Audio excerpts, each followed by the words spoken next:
అందరికీ నమస్కారం అండి. మరి ఇప్పుడు మనం హాస్పిటల్లో ఉన్నాం. హాస్పిటల్కి వచ్చామంటే చాలా మంది మన క్రైస్తవ పెద్దలు నాయకులు హాస్పిటల్ బయట ఉన్నారు. ఇప్పుడు ఒక విషయమై నేను లోపలికి వచ్చి ఈ మాటలు తెలియజేయడానికి తెలుగు దగ్గరికి రావాలి. ఈయన ఒక మాస్టర్ గారు, ఈయన ఒక మాస్టర్ అమ్మ. మీరు గంగిరెద్దులు ఆడించుకునే వంశం నుంచి యేసుక్రీస్తుని అంగీకరించుకున్నారు.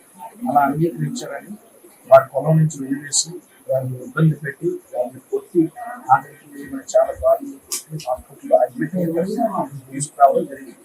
ఇది విశాఖపట్నం అంకిల్పాలెం గంగిరెద్దుల కాలనీలో జరిగినటువంటి ఘటన. సుమారు 500 మంది ఉండే ఏరియా, 150 కుటుంబాలు ఉండే వారి మధ్యలో దేవుణ్ణి జరిగి అక్కడ ఒక చిన్న చర్చ నడిపిస్తూ సేవ చేస్తున్నటువంటి సేవకురాలు. ఇక్కడ ఏం జరిగిందని వారిని అడుగుతాం.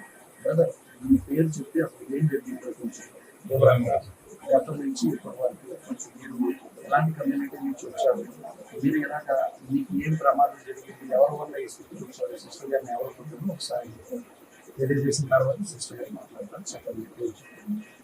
నా పేరు ప్రశ్న అండి, శ్యామ్ పాస్ గారు. అయితే గత 2 years నుంచి నన్ను చాలా ఇబ్బంది పెడుతున్నారండి. మా తమ్ముడు కొంచెం ఆర్థికంగా ఇబ్బందులు పడుతూ అతను వెలివేయడం వల్ల అతను చనిపోయాడు. అతను చనిపోవడం తర్వాత ఆ ఆర్థిక ఇబ్బందుల వల్ల నన్ను ప్రెజర్ చేస్తూ, నేను ఒక క్రైస్తవులని అలాగే ప్రెజర్ చేస్తూ నా మీద ఒత్తిడి చేస్తూ ఆ అమౌంట్ అంతా నువ్వే కట్టాలి, లేకపోతే నేను నిలివేస్తామని అన్యాయంగా నన్ను నిలివేస్తాను. అన్యాయంగా ఇది ఎక్కడ అన్యాయం నేను అడిగేటప్పటికి స్టేషన్కి వెళ్తే నా మీద చాలా ఖర్చులు పెట్టడానికి కూడా చూశాను. అందుకని 2 years నుంచి నేను అసలు ఆ కేసు కూడా వెళ్ళలేదు. ఇప్పుడు నేను కేసుకి వెళ్తే ఏదైతే జరుగుతుంది అని నేను కేసుకి వెళ్తే ఈరోజు నన్ను కేసు కంప్లైంట్ ఇచ్చి నేను ఊర్లోకి వెళ్ళిన తర్వాత మా మీద కేసు అంటే నైట్ చాలా ప్రాణహాని చేయడం కొరకు, నేను చంపడం కొరకు వాళ్ళు చూశారంటే నా మీద ప్రాణహాని చేయడానికి చూశారు. ఎప్పటి నుంచి తెలుసుకున్నారంటే ప్రసాద్ గారు యేసుక్రీస్తు? నేను 7 years నుంచి తెలుసుకున్నాను. ఇప్పుడు మీరు సేవ చేస్తున్నారు, చర్చుకోవచ్చు. మరి ఇప్పుడు భార్య ఇంకా మీకేం తెలుసుకున్నారు? పాప, మరి మీరు సేవ చేస్తుంది మీ పాప కూడా ఏమైనా హాని చేస్తారా? మిమ్మల్ని ప్రయత్నం చేస్తాను. ఇక్కడ విషయం ఏంటంటే ఈయన సేవ చేస్తున్నప్పుడు ఆ గంగిరెద్దుల పేట ఏదైతే ఉందో అందులో చాలా మంది ఒక దుర్మార్గంగా అమానుషంగా ప్రవర్తించి వారికి ఇప్పుడు వెలివేయడం జరిగింది. వారి తమ్ముడు గతంలో ఏదో చిన్న పొరపాటు చేశారు, ఎవరి దగ్గర ఏమో అప్పులు చేశారు. అప్పులు చేసి ఆయన అప్పులు చేసుకొని చనిపోతే ఆ అప్పులు ఈయన కట్టాలని ఈయన ప్రెజర్ చేస్తూ వారి భార్యని బెదిరించి ఇబ్బంది పెట్టి కొట్టి రాత్రి భయభ్రాంతులు చేసి ఆ ఊర్లోకి వస్తే మనం చంపేస్తాం అని బెదిరించి వారిని భయభ్రాంతులు గురి చేయడం జరిగింది. ఇది చాలా అమానుషం. వారికి సంఘీభావం తెలియజేయడానికి, వారికి ధైర్యం చెప్పడానికి ఇక్కడికి క్రైస్తవ నాయకులు పెద్దలు చాలా మంది బయట ఉన్నారు. మరి హాస్పిటల్ కాబట్టి అందరం రానివ్వడం పర్మిషన్ అడిగి రావడం జరిగింది. మరి ఇప్పుడు మరి కేవలం ఈ రాత్రి ఒకసారి తల్లి ఈ రాత్రి పట్టడం జరిగింది. ఈవిడు మరి తన భార్య మరియు కలిసి చేస్తున్న సేవ, చిన్న పాప, వారి మీద ఎలాంటి దాడి జరిగిందో, ఎలా వాళ్ళందరూ విడిచిపడ్డారో ఒకసారి ఆమె మాట్లాడుతున్నాం. రాత్రి ఏం జరిగింది, మరి మీ భర్త బిడ్డ మిమ్మల్ని టార్గెట్ చేయడం కారణం ఏంటి, వాళ్ళు ఎందుకు అలా చేస్తున్నారు, మిమ్మల్ని ఏమి ఇబ్బంది పెట్టాలంటున్నారు, మిమ్మల్ని ఎందుకు కొట్టాలంటున్నారు, వీళ్ళకి చంపడం కూడా ప్రయత్నిస్తున్నారు, దాని విషయం చెప్తే సమాజానికి తెలియదు. చెప్పండి. కంప్లైంట్కి వెళ్ళి నా భర్త నేను కంప్లైంట్ ఇచ్చాను. కంప్లైంట్ ఇచ్చి అక్కడ కొంచెంసేపు వాదన జరిగింది. వచ్చి ఇక్కడ వీళ్ళు మీటింగ్ పెట్టుకున్నారంటే వీళ్ళు కంప్లైంట్ ఇచ్చాము, వీళ్ళు రాగానే వీళ్ళు ఇబ్బంది పెట్టేస్తామన్నట్టుగా వీళ్ళు పెట్టుకొని మా ఇంటికి వచ్చే రాగానే నన్ను, నా బిడ్డని, నా భర్తనే ఇష్టసరంగా దేవతలు వచ్చారు మా ఇంటి మీద పంపించారు. మీరు ఒక సేవకుడు కదా, మీరు పూజ చేయాలి, మీరు దేవుని నమ్ముకోవద్దని మమ్మల్ని పూజ చేయాలని సిబ్బంది పెట్టి అమ్మవారికి మీరు దండాలు పెట్టమన్నమాట. మేము పెట్టం అన్నప్పటికీ మమ్మల్ని చిత్రమిసలో పట్టని చోట్ల కొట్టారన్నమాట. చాలా దారుణంగా కారమని చదువుకుంటాను, వీడ్చి రప్పులు చీర చింపి నన్ను కారమనిసి భర్తను, నా భర్త వచ్చేప్పటికి నా భర్తను కూడా ఇబ్బంది పెట్టు మనం ఇంట్లో జాబ్ ఉండిపోయామన్నమాట. అక్కడ ఉన్న ప్రాణానికి ఆంకరం అనేసి మేము ఇంట్లో జాబ్ ఉండిపోయాం. అక్కడ కానిస్టేబుల్ వచ్చి, బాబు మీరు ఎక్కడ ఉండకండి, మీకు ప్రాణహాని ఉంది కాబట్టి మీరు రోడ్డు మీద ఎక్కడన్నా కొంచెం ఏదో గుడి ఏదో ఎక్కడ మీ చర్చ్ ఉంది కానీ ఎక్కడో కానీ కొన్ని అన్నారన్నమాట. అంటే మేము ఏం చేయాలో దిక్కుపోయిన పరిస్థితుల్లో మేము అలాగే ఉండిపోయామన్నమాట.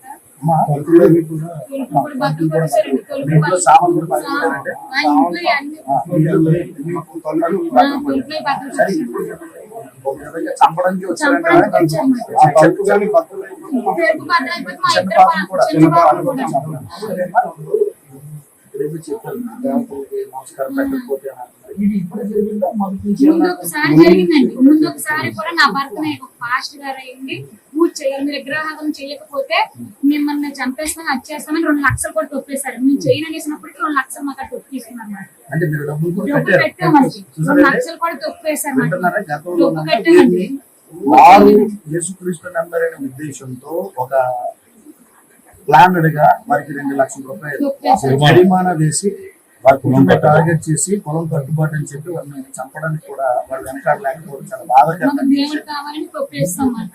సరే, ఇప్పుడు మనం కంప్లైంట్ ఇచ్చారంటే కంప్లైంట్ ఇచ్చారు, ఎఫ్ఐఆర్ కూడా వేశారు.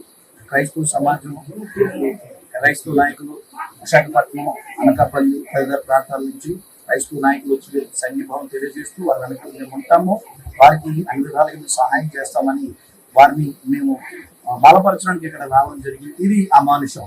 ఒక కులకొట్టుకి లేదంటే ఒక కులంలోంచి ఒక వ్యక్తి యేసుక్రీస్తుని సేవ చేస్తున్నాడని దాడి చేసి ఆయన్ని ఆయన కుటుంబాన్ని చంపడానికి కూడా, చిన్న పాపను కూడా చంపడానికి కూడా వారు వెనకాడకుండా రావడం అనేది చాలా బాధాకరమైన విషయం. మరి దీని మీద మీరు ఎలా గట్టిగా దెబ్బలు తగ్గలేదు? ఊరిలో కూడా చాలా గట్టిగా ఈ జుట్టు పట్టుకోనండి పువ్వుకి కొట్టుంది, చాలా పుట్టించారు చాలా. ఇంకా ఈ చీర చింపేశారు మాట. ఏ దొరికే దాన్ని పెట్టుకుంటూ రక్కులు చాలా రక్కులండి. ఆడవాళ్ళు వచ్చి అమ్మవారి పూజ చేయరు, ఆడవారండి. మగవారు వచ్చి కొట్టేశారు. మన పాస్టర్ గారికి కూడా కొన్ని గుర్తేశారు మాట. ఇలా పెట్టి ఇలా చెయ్యి పెట్టి కొట్టేశారు మాట.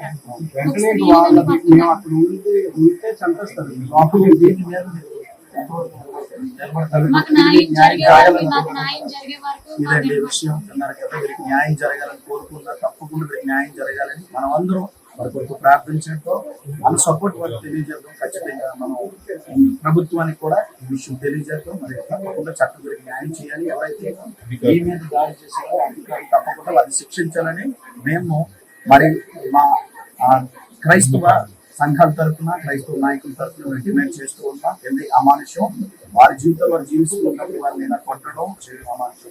కాబట్టి ఎక్కడికి వెళ్ళకూడదు.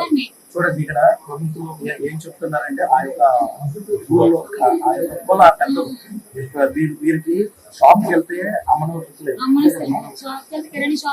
ఇవ్వట్లేదు. ఆ ఊర్లో మీరు వాళ్ళు ఏం చెప్తారు? వాళ్ళ మాటలు కనుక్కోతే ఇబ్బంది పెట్టేస్తారు. వాళ్ళ మాటలు అంటే పర్లేదు, వాళ్ళ మాటలు కనుక్కోతే చంపేస్తారు. ఓకే అండి, విన్నారు కదండి ఇది వారి పరిస్థితి.